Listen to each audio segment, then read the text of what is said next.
Abra sua Bíblia no livro de Lucas.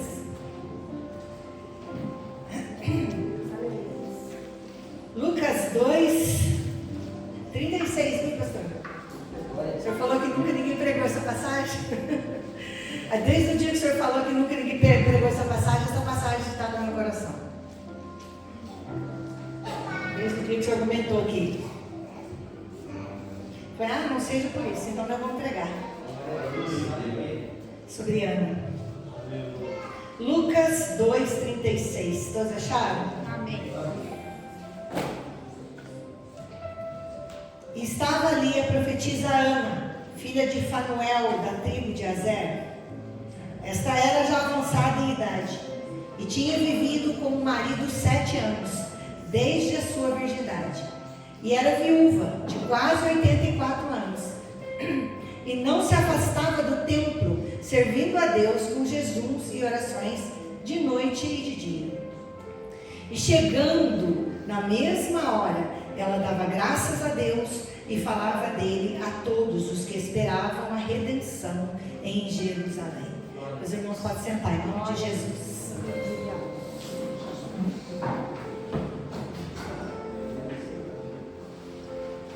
Eu realmente acho que eu nunca preguei sobre essa Ana.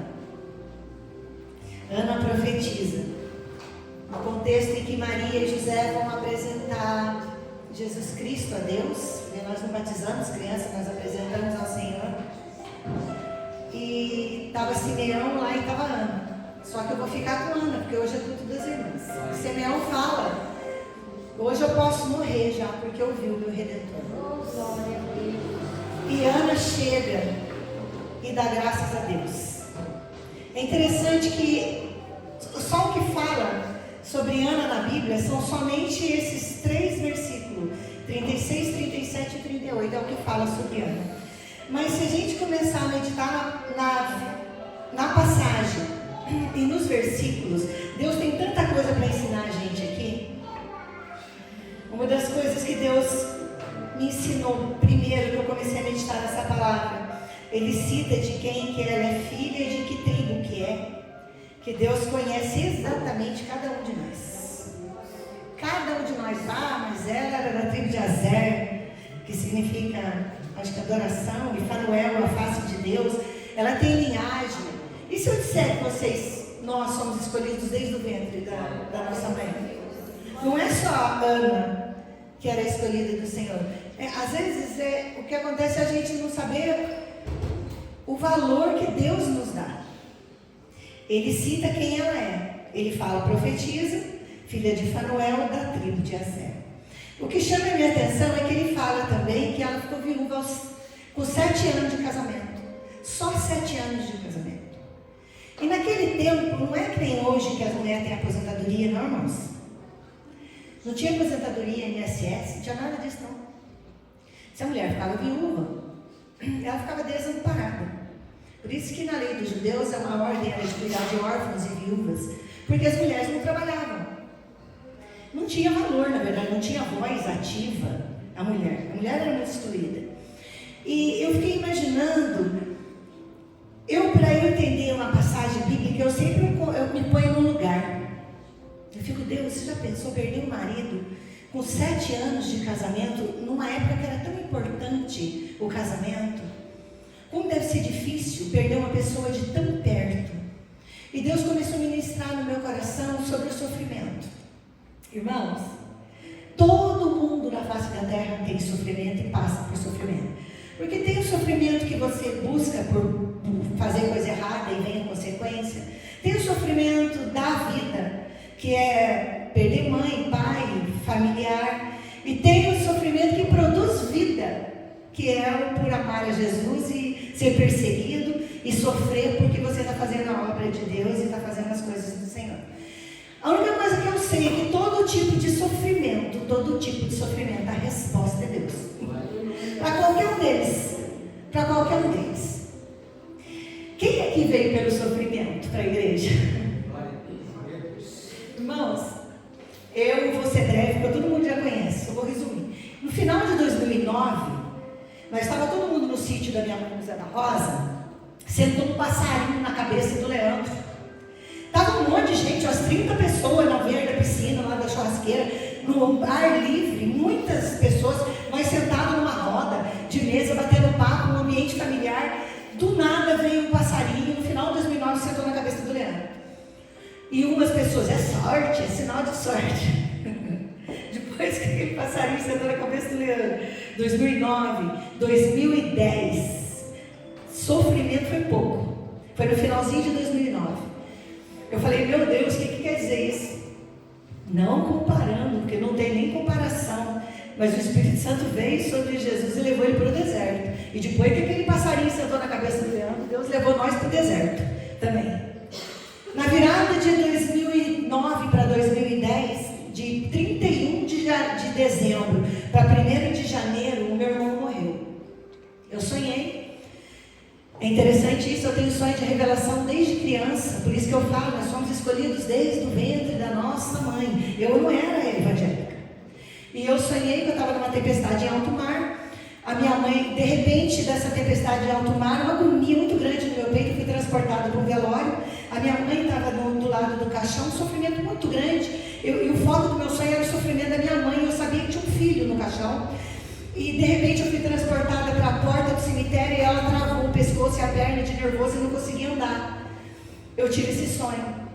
Como eu sempre tive sonho de revelação, a hora que o Leandro me acordou, eu estava na casa da Dona Irene, lá em Caraguá, comemorando o final do ano, a virada de ano. E eu fiquei numa angústia tão grande antes de dormir. Eu comecei a sentir uma angústia tão grande que eu não consegui comer, eu fui dormir. Eles ficaram festejando e eu fui dormir. Aí daqui a pouco o Leandro me acorda. Renata, acorda. Eu já sabia que tinha morrido alguém, porque eu estava sonhando. Que a mãe estava chorando na beira do caixão. Ele falou, seu irmão morreu. Começou, irmãos, a saga. 2010, começou. O seu irmão morreu. A minha mãe estava viajando no motorhome, que é uma casa, que é um carro. Que é um carro que é uma casa de viagem. Lá para o Paraguai, Argentina, Uruguai, América do Sul. Junto com o Laércio, meu irmão. Ela estava lá e era 5 dias para voltar. Vocês não imaginam a angústia quando meu irmão morreu. Nós tentando avisar minha mãe e meu irmão, a internet não pegava, foi um sacrifício conseguimos avisar. A minha mãe fala, não enterre ele sem eu despedir, senão vocês estão tudo lascados comigo. Não, ai, se vocês enterrar meu filho sem eu ver. Começou o sofrimento aí. Nós mandamos embalsamar o corpo do meu irmão e a mãe começa a voltar para poder enterrar o filho. Começou o sofrimento. Exatamente como aconteceu, ela travou na porta do cemitério, ela não conseguiu subir para enterrar meu irmão, ela travou o pescoço e a perna de nervoso, ela não conseguia andar, igualzinho isso aí, igualzinho aconteceu. Em seguida, meu irmão morreu em janeiro, eu estava em depressão, o demônio louco me perturbando, eu não entendia nada de Bíblia, não entendia nada da palavra de Deus, eu achei que meu irmão queria se comunicar comigo, porque acendia a luz 3 horas da manhã, eu apagava, acendia, o rádio ligava sozinho no andar de baixo. Nossa casa era uma Suíça de 2 andares, o rádio 3 horas da manhã ligava sozinho, a porta sem vento, com tudo fechado, dava de noite, dava pancadona na porta, e o demônio sambando em mim, Leandro. Eu católica, nunca fui praticante, o Leandro evangélico desviou, batizou com 14 anos, desviou, casou na igreja católica comigo, tudo. E eu já em depressão, achando que o meu irmão tentando comunicar comigo, um medo terrível, porque o demônio, ele sentou na beira ele puxava a minha coberta de noite, deixava no frio, ele sentava na beira do travesseiro, afundava a minha cabeça, eu sentia um peso, eu acordava aquele peso, eu perdi o ar, eu não conseguia respirar, o demônio lascando de judiar demais. Eu estou contando o que eu passei. Pode ser que o Leandro conte um testemunho aqui um dia para vocês, hein? Como os 4 evangelhos, os 4 viveram a mesma coisa e cada evangelho fala de um jeito. Essa é a minha experiência, Renata, como foi para mim, o meu sofrimento. Eu vou falar do sofrimento de Ana. Eu estou falando do sofrimento de Ana, porque eu perdi meu irmão e fiquei em depressão, fiquei 30 dias sem dormir. Eu não conseguia dormir, eu desmaiava de cansaço. Eu não conseguia dormir 30 dias de sofrimento. Agora você imagina, eu perdi o irmão, perder pai, mãe, filho, o tamanho do sofrimento. E o meu sofrimento também era da minha mãe, que eu via ela sofrendo. Em seguida, em fevereiro, o Leandro tenta se matar, começa a tentar se matar. Nós 2 divorciando, vocês não imaginam o caos. A Luciana falou da paz dentro de casa. O caos instalado dentro da minha casa. Nós dois querendo divorciar, e o Leandro não gosta de mim, e eu não gosto mais dele. Uma falta de respeito dos dois lados terrível, tremenda. Não podia abrir a boca com o outro que já dava briga. Parecia dois cachorros, não podia conversar. Eu descubro que o Leandro está tentando se matar. Eu falo, meu Deus, o que está acontecendo? Eu chego no escritório, eu vejo ele com a arma. Eu falo, o que está acontecendo? Sabe que ele não gosta mais de mim, não consegue largar de mim? Pensa tudo mesmo. Aí a tia de minha irmã falou, Renata, você não está sabendo? Mas eu vou te contar, o Leandro está devendo em Campos Jordão inteiro. O Leandro está falido. Eu falei, como assim? Semana passada ele falou que queria comprar um sandeiro. Não, está devendo para todo mundo. Eu falei, meu Deus do céu, mas como está devendo? A gente está com a vida normal. Eu sei que ele está devendo no banco, é normal, igual todo ser humano deve no banco. Mas nesse ponto, cheguei em casa, conversei com o Leandro. Ele virou e falou para mim, falei, Leandro, quanto que nós devemos? A ponto de se matar, meu filho, pelo amor de Deus. Levanta e vamos pagar as contas. Quanto que nós devemos? Ele falou, Renata, se nós vender tudo que nós temos, não paga 10%. Irmãos, eu confesso para vocês que Deus estava apertando eu, mas a parte financeira não foi o que me desestabilizou. Porque eu pensei, não tem problema, a gente vai morar embaixo da ponte. A gente começa de novo, nós dois trabalhamos, nós somos vagabundos, nós trabalhamos, a gente vai para comer. Não me desestabilizou a parte financeira. Casamento destruído. Em seguida, a sogra veio morar comigo. Vocês imaginam? A minha sogra é uma mulher de temperamento forte, igualzinho eu. Uma mulher íntegra, criou 4 filhos sozinha, um pulso forte. Mas aí põe 2 mulheres de pulso forte dentro de uma casa só. E um inferno, porque o cabeleireiro estava na fase de adaptação. Ela virava contra o Leandro. Depois que eu me converti, ela foi minha mãe. Eu amei essa mulher com toda a minha força.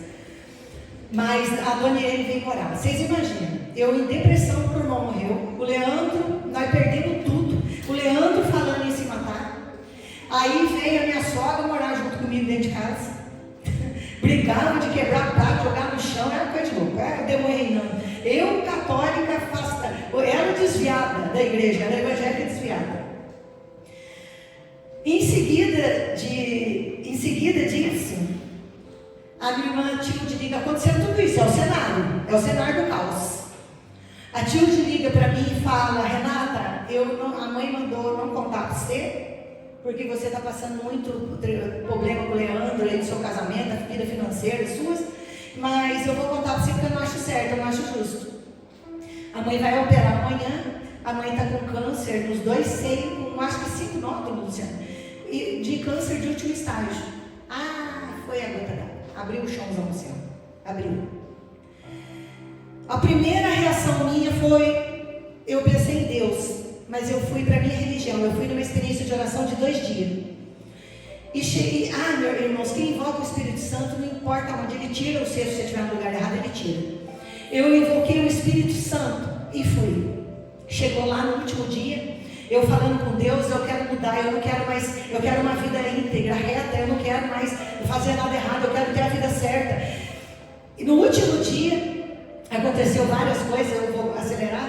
Eu estava no banheiro, metendo o pé na porta do banheiro, abriu a porta, não tinha ninguém, o negócio ficou espiritual, eu falei, tem alguma coisa estranha. Na última reunião, antes de eu ir embora, o padre entrou com as vestes dele com o Santíssimo, aquele pedaço de ferro, o Santíssimo. Ele entrou e todo mundo ajoelhou. Irmãos, eu fiz campanha de 25 de março, de 100 Ave Maria, ajoelhar a minha vida inteira, desde que eu sou criança. A hora que entrou o Santíssimo com o padre, eu travei. Todo mundo na sala ajoelhou e eu não consegui ajoelhar. Não consegui. E me deu uma lucidez. De repente eu falei, vou ajoelhar porque ela é terra. Para que eu vou ajoelhar para isso? Eu vim buscar Deus. Para que eu vou ajoelhar para isso? Eu ajoelhei a vida inteira, tá? A vida inteira eu ajoelhei. Eu vou ajoelhar para isso. Me deu uma lucidez. Eu saí da experiência de oração e fui para casa. O Leandro naquela depressão, que misericórdia, a dona Irene doente, aquele caos instalado, a Camila cuidando da Flávia, a moça que trabalhava em casa, eu nem para a Flávia estava dando atenção. A Camila virou e falou para mim, Renata, ela era evangélica e trabalhava na minha casa. Foi a última semana, né, pensando que não tinha dinheiro para pagar. Renata, é só Deus na vida SUS. Vai na minha igreja, procura Deus, entrega a vida para Deus. Minha igreja é ali no Javari, do pastor Adalberto. Entrega a vida, entrega a sua família para Jesus.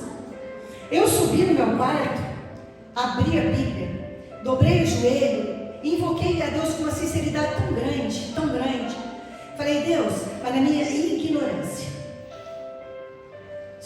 meu irmão meus bens, está querendo tirar meu marido, agora quer tirar minha mãe, então pode levar eu também. Porque eu não sei, eu não vou saber viver sem a minha mãe. Leandro tentando se matar, o casamento destruído. Mas se o Senhor restaurar a minha vida, o meu casamento, a minha dignidade, curar a minha mãe, eu vou te servir para o resto da minha vida. Abri a Bíblia, nunca tinha entendido, toda a vida lia e não entendia. No Salmo 50:15, invoque-me no dia da tua angústia, eu te livrarei e você me glorificarás. Eu entendi. Eu falei, se eu invocar, eu estou invocando. O Senhor está falando que vai livrar? Então tá bom. Eu troquei de roupa e desci, o Leandro falou, onde você vai? Eu falei, para a igreja dos crentes. A Camila me deu um convite, vamos? Ele falou, vamos. Nós fomos na igreja e o pastor Edson, do Mato Grosso, falou, a Camila falou, pastor de revelação, vai lá, Renata. Ele falou a nossa vida inteira. Impossível ver que Deus não estava naquele lugar. Falou para o Leandro, está tentando se matar, né? Deus manda dizer para você, Leandro. Deus chamou Leandro pelo nome, o homem era do Mato Grosso. A minha filha está aqui, meu marido está aqui para falar essa mentira. Deus manda dizer para você, Leandro. A igreja cheia de gente, ele começou a transpirar, começou a ficar nervoso. Eu já comecei a chorar. Está com a vida destruída, né? Devendo para a cidade inteira, está tentando se matar, tentou se matar 3 vezes. Eu falei, não era 2, ele falou, não, tentei jogar o carro na serra outra vez. Ele foi 3, né? Tentando se matar 3 vezes. Mas Deus está mandando você hoje fazer um concerto com ele. No final do culto falou, quem que quer aceitar Jesus? Eu, a Flávia, a Dona Irene, voltou para Cristo, o Leandro levantou a mão, e nós fomos tudo lá na frente, mais um monte de gente, porque era festividade da igreja, estava aquele monte de gente. O pregador nem imaginava que era o Leandro, era ele. O Leandro, ele vira e fala assim, ele olha para o Leandro, no meio daquela multidão, aperta, aponta o dedo para o Leandro e fala assim, Deus manda dizer para você, rapaz, Deus tem um chamado de pastor na tua vida.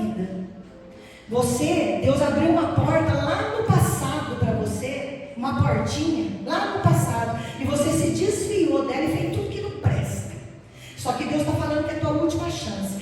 Volta para lá, para a portinha que Deus abriu. Ele batizou aqui, irmãos, ele batizou aqui.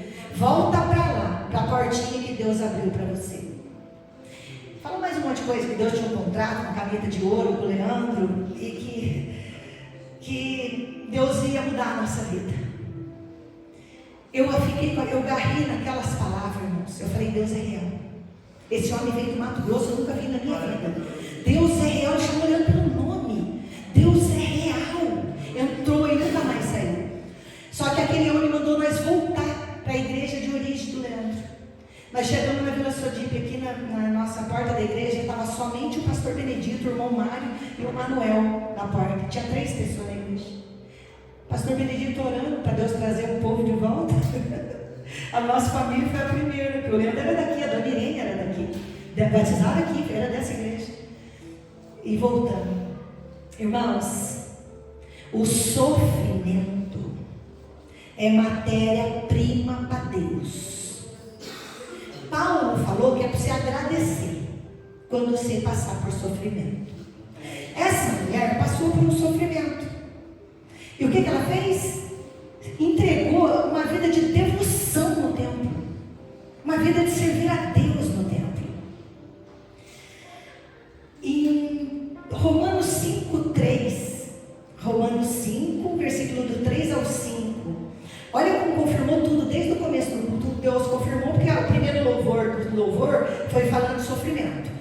A nossa irmã Lidiane veio falar de paciência. Tudo que foi falado aqui, tudo, Deus falando a mesma coisa que está falando comigo.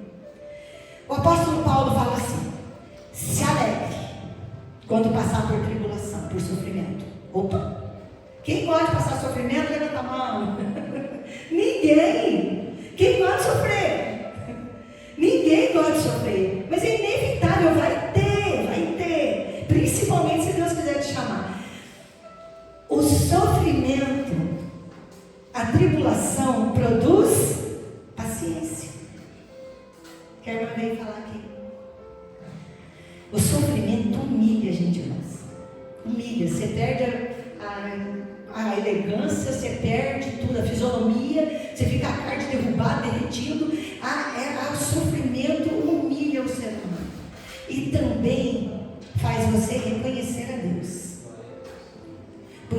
produz paciência. Cada sofrimento que você tem, você aprende que tudo tem tempo. Tem tempo de chorar, tem tempo de sorrir, tem tempo para tudo na vida. E o sofrimento, ele produz isso, a paciência. Você vai sofrendo, vai sofrendo, vai sofrendo, até você aprender a esperar em Deus. Ele produz paciência. Você fica mais paciente. Por exemplo, eu parei de sofrer desde que eu vim para a igreja? Não, mas eu aprendi. Quando vem o sofrimento, eu falo, Deus está querendo me ensinar alguma coisa, eu vou ter paciência. Ele já produziu paciência em mim, me ensinou. Eu vou ter paciência, Deus está querendo me ensinar alguma coisa. A paciência produz experiência. Quem tem experiência com Deus, é o que eu acabei de falar. No sofrimento, eu produzi paciência. Eu lembro que eu chegava com o pastor e falava, eu não aguento mais, não estou direito, porque a mulher está com demônio no corpo. O pastor falava para mim, tenha paciência, Deus quer te ensinar alguma coisa. E queria, ensinou, porque eu cuidei ela de mim como filho, eu dela como mãe. Você tem que insistir nas pessoas. Por mais difícil que ela seja, você tem que insistir nas pessoas. Foi isso que Deus me ensinou. Que o sofrimento em mim produziu paciência.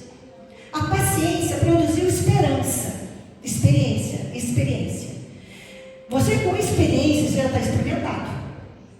Eu tenho experiência.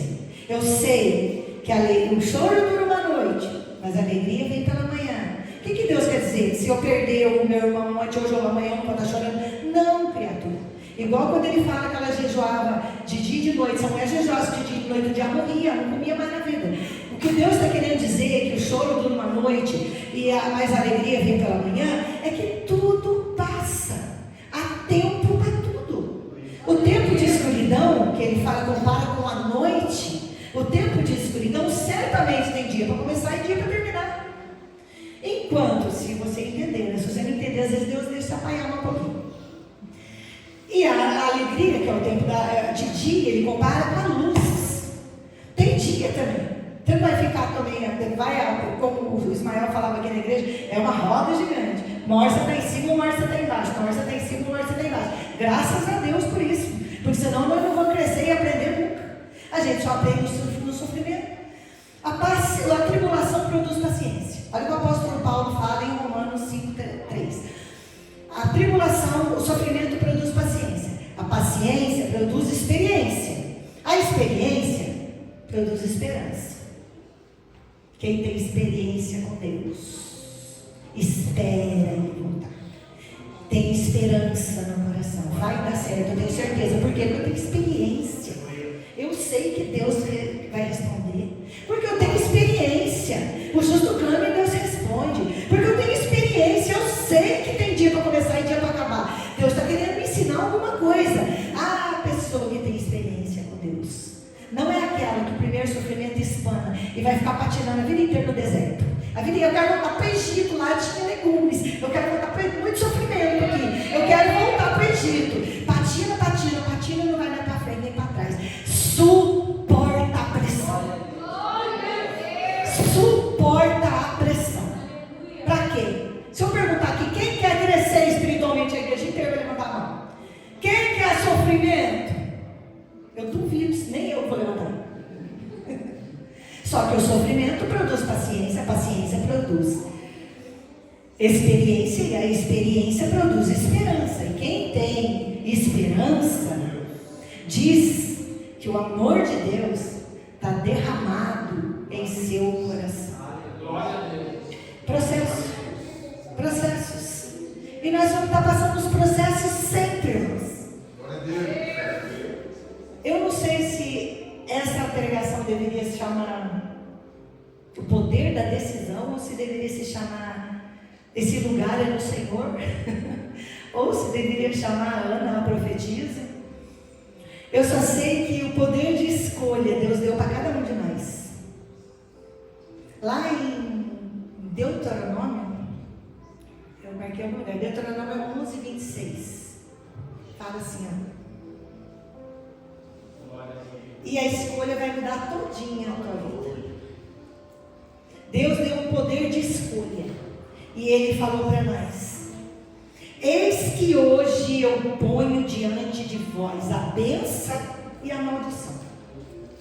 A bênção, quando cumprir os mandamentos do Senhor vosso Deus, que hoje eu vos mando. Porém, a maldição, se não cumprir os mandamentos do Senhor vosso Deus, e vos desviar do caminho que hoje vos ordeno, para seguir outros deuses que não conhecestes. Escolhe. Escolhe, irmãos. O que você quer viver? Ana escolheu ir para o templo. Por quê? Porque no templo tem a presença de Deus. Ela escolheu a igreja. Não sou eu que falo, irmãos. Essa moda agora de que não precisa frequentar a igreja é coisa do maligno. Aqui em Hebreus 10, 25, ele fala para não deixar a congregação. Olha aqui. Vamos ler Hebreus 10, 25. Vamos falar eu, não deixar Deus falar. Aleluia. Glória a Deus. Deus maravilhoso. Hebreus 10, 25 está aqui. Retenhamos firme. É firme, viu? Não é prego na areia, não. Retenhamos firme a confissão da nossa esperança. Esperança. Está com esperança no coração? Já passou o processo? Já passou o processo de sofrimento? Retenhamos firme a confissão da nossa esperança, porque fiel é o que prometeu. E consideremos-nos uns aos outros para nos estimularmos ao amor e às boas obras, não deixando a nossa congregação, como é costume de alguns, antes admoestando, que é instruindo, uns aos outros, e tanto mais quando vedes que se vai aproximando aquele dia. Glória a Deus. Ele manda, irmãos. Ele manda. Irmãos, Ana escolheu a presença do Senhor. Eu no sofrimento, eu falei, eu vou para Deus. Eu escolhi a presença de Deus. No Salmo 16, 11 fala que na presença do Senhor há alegria e delícias eternas. Está lá no Salmo 16, 11, pode ler lá. Por que Ana escolheu ficar no templo?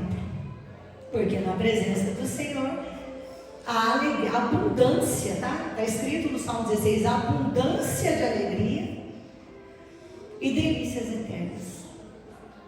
Irmãos, alegria não é felicidade. Não tem problema sentir felicidade. Se eu ganhar um carro, eu vou ficar feliz, mas a felicidade está ligada à circunstância da vida. A alegria é fruto do Espírito Santo. É outra coisa. A carta de Filipenses é a carta mais alegre, que só fala de amor e alegria. Ela foi escrita dentro de uma prisão. Dentro de uma prisão. Pode uma pessoa estar instruindo a nós ser alegre, dar graças em tudo e ser felizes com tudo que Deus tem feito para nós de dentro da prisão? Mas ele encontrou a alegria, porque é um fruto. Na verdade, não é nós que encontramos a alegria. Ela que encontra a gente quando a gente faz a vontade de Deus. Quando você está no centro da vontade de Deus, fazendo aquilo que Deus quer e aquilo que Deus pede, ela te encontra.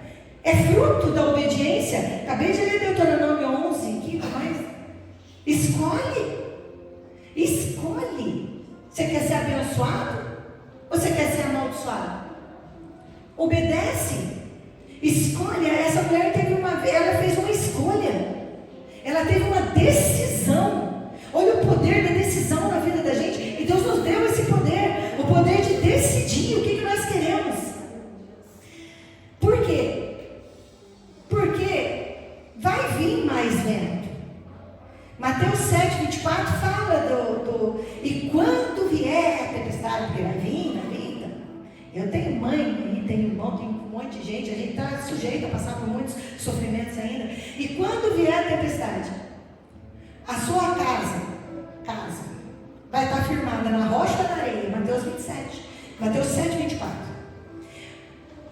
Quando vier, você vai estar firmado na onde?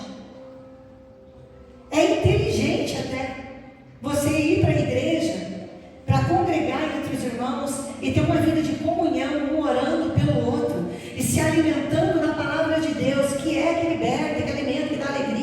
que dá paz. Se alimentar da palavra de Deus é inteligente. Hoje foi falar de prioridade também.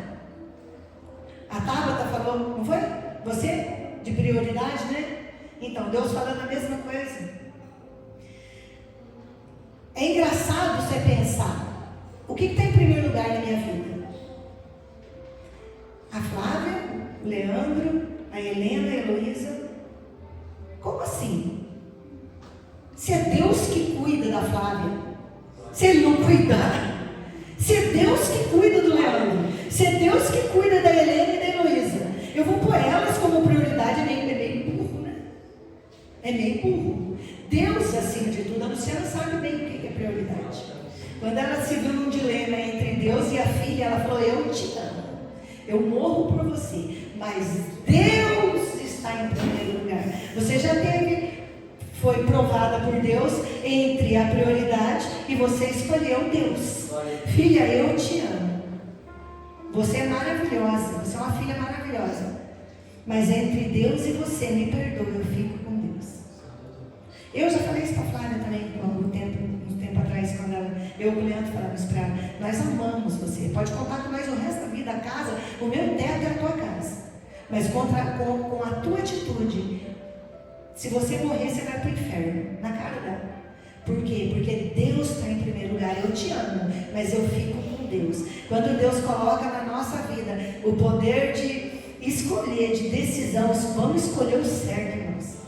Não põe ninguém na frente de Deus, porque é Ele que cuida de tudo. É Ele que cuida absolutamente de tudo.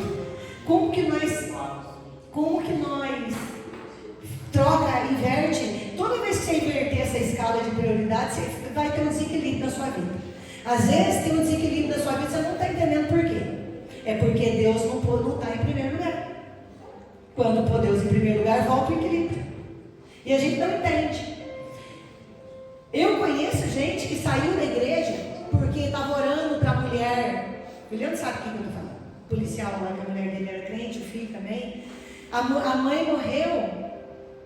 Ele saiu da igreja com raiva, porque ele queria que Deus curasse a mulher dele. E ele saiu da igreja até nunca mais voltou. Nunca mais voltou. Falei anos isso, né, Leandro? Eu trabalhava com você na loja.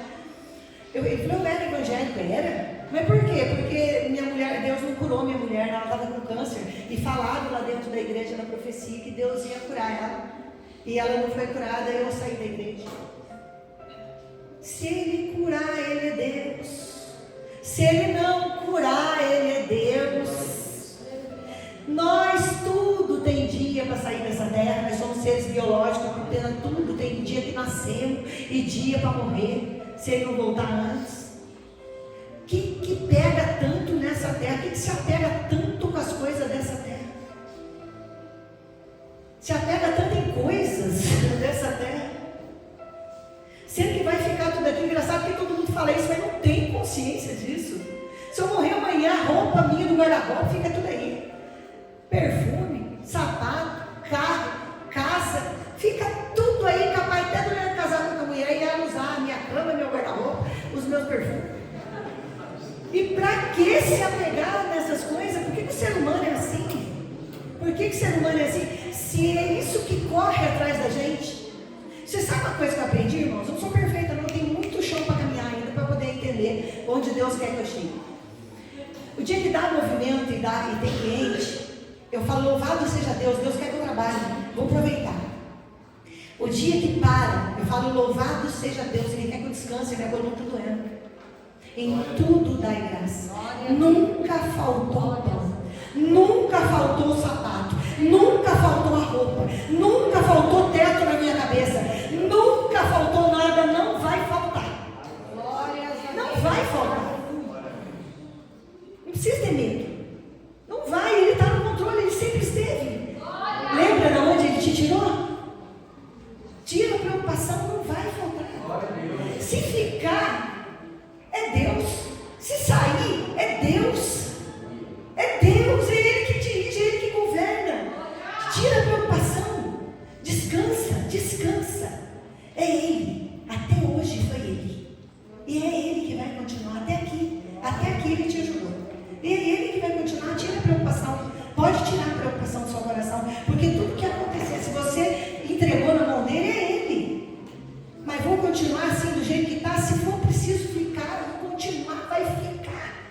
Se tiver que aprender alguma coisa ainda naquele lugar, vai ficar. Se tiver que sair, ele tira o seu lá no mesmo segundo. Essa mulher teve uma vida na igreja, uma vida de devoção, para de repente aconteceu o que ela mais almejava. O que você mais almeja, irmãos? O Luiz Hermínio fala que leva uma vida para acontecer de repente, anos para acontecer de repente, e que a gente aprende com o sofrimento. Quem aprendeu aqui com o sofrimento? Um personagem da Bíblia que aprendeu com o sofrimento foi José. José, quando os irmãos chegam no Egito lá, ele fala: agora eu entendi, Deus me mandou na frente, porque ia haver um tempo de seca, meus irmãos, meu pai ia morrer de fome. Agora eu estou entendendo por que eu passei tudo aquele sofrimento. Deus me mandou na frente para ser governador e pai de Faraó, como pai de Faraó, para que eu pudesse alimentar o meu povo. Agora eu estou entendendo o princípio e o propósito do sofrimento. Você tem entendido o propósito do sofrimento na tua vida cristã? Você está murmurando que você não aguenta mais sair dessa prova? Você tem entendido o propósito do sofrimento na tua vida? Você ainda está reclamando que quer voltar para o Egito porque não tem cebola no deserto? Tadinho, vai cair no meio do corredor. Glória a Deus. Essa mulher, irmãos, fala que ela é profetisa. É óbvio, uma mulher que tem uma vida de devoção no templo, orando e jejuando. Provavelmente uma intercessora, porque quem ora muito e jejua muito, normalmente é pelas pessoas, é para a vida dela, tudo precisando, é para o povo dela. Uma mulher de intercessão, uma mulher de devoção. Agora, Ana, o que ela mais almejava, ela viu, ela recebeu. O que você mais almeja? Pagar suas contas, comprar seu carro, comprar sua casa. O que você mais almeja? Ter um filho. O que você mais almeja? Ana, o que ela mais almejava era ver o seu Salvador. Glória a Deus. O que ela mais almejava era o Redentor de Israel, o Messias. E era uma mulher que ouvia a voz de Deus. Era profetisa. Deus usava a boca dela. Uma mulher que ora, jejua e vive em função da obra de Deus, é óbvio que está cheia da presença de Deus. Profetizava na igreja, era obreira, servindo ao Senhor. 84 anos servindo ao Senhor. E aí você vem falar para mim que você tem limitações para servir o Senhor? 84 anos, a limitação dela era a idade. Qual que é a sua? Qual que é o impedimento? O cúmulo do absurdo, aí já comecei a bater o dedo e falou: guarda o chicote, pelo amor de Deus. É a pessoa falar: eu não fui pra igreja porque eu estava doente. A mulher com fluxo de sangue foi atrás de Jesus para ser curada porque estava doente. O cego de Jericó foi atrás de Jesus porque estava doente. E todos os personagens da Bíblia foram atrás de Jesus porque estavam doentes. Aí você fala: eu vou ficar em casa porque eu estou doente. Eu já fiz isso, estou falando para eu falo que é o primeiro que apanha aqui sou eu. Mas quanto nós precisa melhorar, irmãos?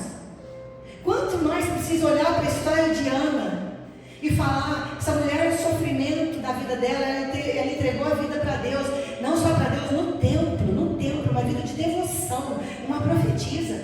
O que ela mais almejava, ela recebeu, ela viu. Meu Deus, o que nós estamos almejando? Será que nós estamos almejando a volta de Jesus? Será que é isso que nós mais almeja? Prioridade. Será que nós queremos Jesus só para essa terra, só para ele pagar nossas contas, só para ele manter a nossa casa e nós andar bonitinho? Será que nós não estamos querendo Jesus só para essa vida? Será que nós estamos querendo vida eterna e ir para o céu mesmo? Aleluia. A gente não tem que se fazer essa pergunta? Essa mulher de 84 anos servindo, 7 de viúva, e os estudiosos falam que ela tinha 90, quase 100 anos. Casou com 14, 7 com viúva, 84 de serviço, estou falando aqui, tá? 84 de serviço. A limitação dela era a idade, e ela resolveu gastar a vida dela. Gastar a vida dela em função da obra de Deus. 2 Coríntios 12, 15. Vamos ver o que o apóstolo Paulo fala? Aleluia! Glória a Deus! Apóstolo Paulo em 2 Coríntios 12, 15. Isso aqui é para quem entendeu, é para quem o Evangelho entrou. Eu de muito boa vontade gastarei e me deixarei gastar pelas vossas almas, ainda que, amando-vos cada vez mais, seja menos amado. Ah, mas então você vai orar só para quem ama você vai se gastar por seu filho, pela tua mulher. É tão fácil eu pegar o microfone aqui na frente e me chorar por causa da minha mãe, por causa do meu pai, por causa da minha irmã, por causa da minha filha. Quero ver você chorar aqui na frente por causa daquele que está perseguindo você. Aquele que roubou o carro meu lá. Eu chorei por causa dele já lá em casa no quarto. Eu quero ver você chorar por causa do inimigo. Porque Faraó também chorou por causa do filho dele. Se a sua justiça não exceder a dos fariseus, meu filho, sinto muito. Sinto muito. Você vai ser igualzinho o ímpio. O ímpio chora pelo filho dele. O ímpio chora pela mãe e pelo pai dele. Pegaram o microfone aqui na frente. Não, não estou falando que não pode. Eu já chorei aqui pela minha mãe, pelo meu pai, não estou falando que não pode. Eu estou falando que eu quero ver você chorar por aquele que te persegue. É isso que eu quero ver. Você falar o que o apóstolo Paulo falou aqui, ó. Eu de muita boa vontade me deixarei gastar pelas vossas almas, ainda que amando-vos cada vez mais, seja menos amado. Porque viver é Cristo e morrer é lucro. Tem que ter um entendimento tremendo para poder falar um negócio desse. Porque é tão fácil amar quem ama a gente, quem tem laço de sangue, os nossos amigos, nossos irmãos da igreja. Eu quero ver amar o difícil, e é ele que precisa. É ele, não é nem os 6 que estão aqui dentro, estão precisando ser amados, não. Deus ama os 6 de transbordar. É aquele que está lá na desgraça, lá, no cativeiro espiritual. Esse precisa ser amado. Eu quero ver amar aquele lá, está vendendo droga. Eu olhando hoje, passando, tipo lá no meio do mato, né? O Leandro falou, esconderijo deles aí para ponto de droga. Eu falei, nossa, aqui no meio do mato, gente, que vida desgraçada. O homem estava sentado no chão, na terra, né? Escondido no meio do mato. Eu com o Leandro passando na rua a pé, olhei, até assustei. Ele falou, oi? O Leandro falou, oi? Aí o Leandro falou que era boca. É boca. Eu falei, como assim? É boca, Renata. Eles vendem no meio do mato. Olha que vida desgraçada. Eu quero ver amar isso. Eu quero ver amar a prostituta que está lá no meio da rua. Eu quero ver amar aquele que está roubando, que está mentindo, o patrão que está te humilhando. Eu quero ver amar esse daí, aquele que está te perseguindo. Será que Ana não teve perseguição? Será que Ana não teve confronto dentro da igreja? Será que não teve? Ou eu estou louca então, ou a igreja desde a época de Jesus é a mesma coisa? Eu falei isso em casa.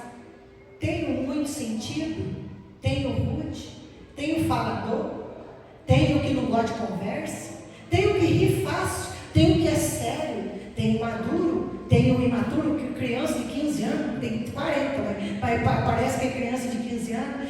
Tem de tudo, graças a Deus por isso. Graças a Deus que tem de tudo. Cada um com um costume, com uma tradição, com uma criação diferente, com uma experiência, com traumas diferentes. A pessoa muito rude, ela teve que ser assim porque na infância sofreu demais, é isso que os psicólogos falam. Ela teve que aprender a se defender. A pessoa que sofreu demais na infância, ela é rude. Tem de tudo. Será que Ana não teve?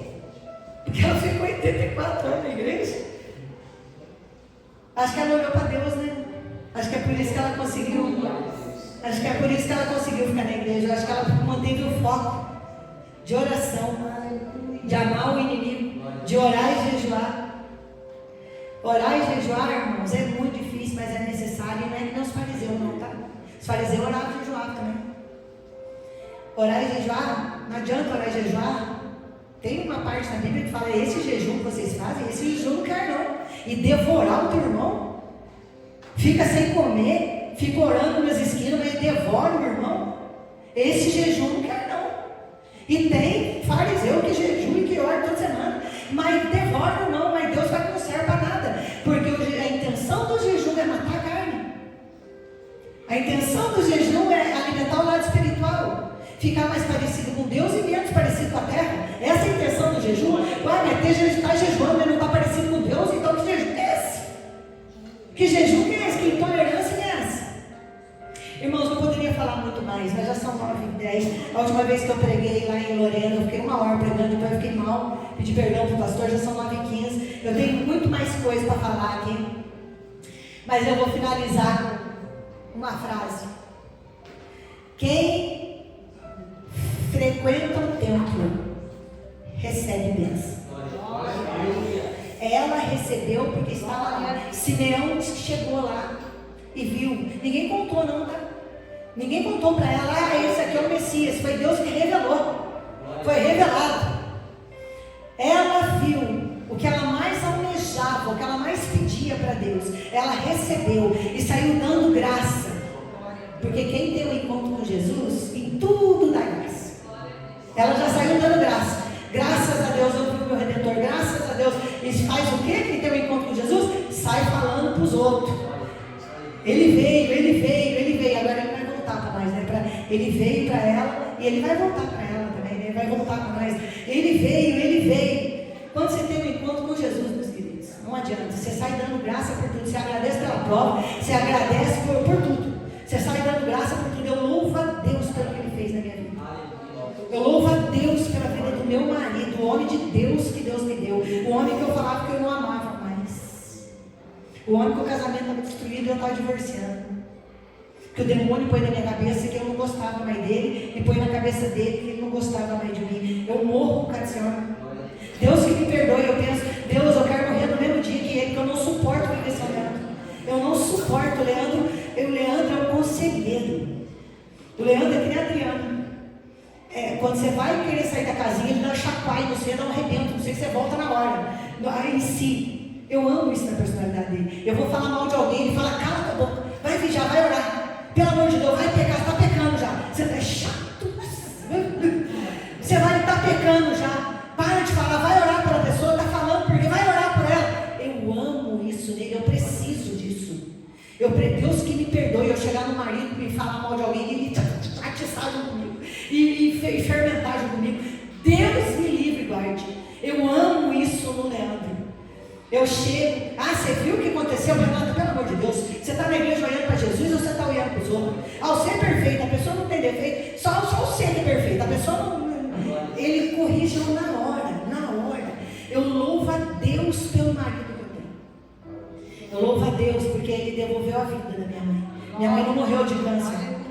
Eu louvo a Deus porque Ele devolveu a dignidade, a estabilidade. Ele devolveu, hoje eu tenho um lar. Eu tenho um lar. E vocês sabem por quê? Porque esse lugar onde a gente vence o pecado, esse lugar onde você vence a inconstância, esse lugar onde você vence todo o impedimento de você servir a Deus, esse lugar é no Senhor.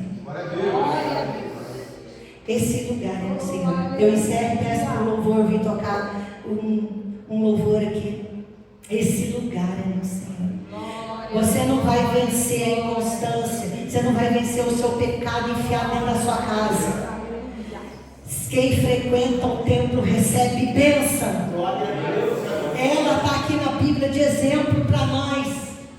Vamos aprender com essa serva de Deus. Deus deixou relatado para nós aprender com ela. Qual é a tua limitação de fazer a obra de Deus? A mulher tinha 84 anos de serviço. Esse lugar é do Senhor. Não adianta procurar em outro lugar, não, tá? Não adianta procurar isso em outro lugar. A paz que você precisa, a felicidade, a prosperidade, tudo que você precisa está em Deus. Este lugar é no Senhor. Eu agradeço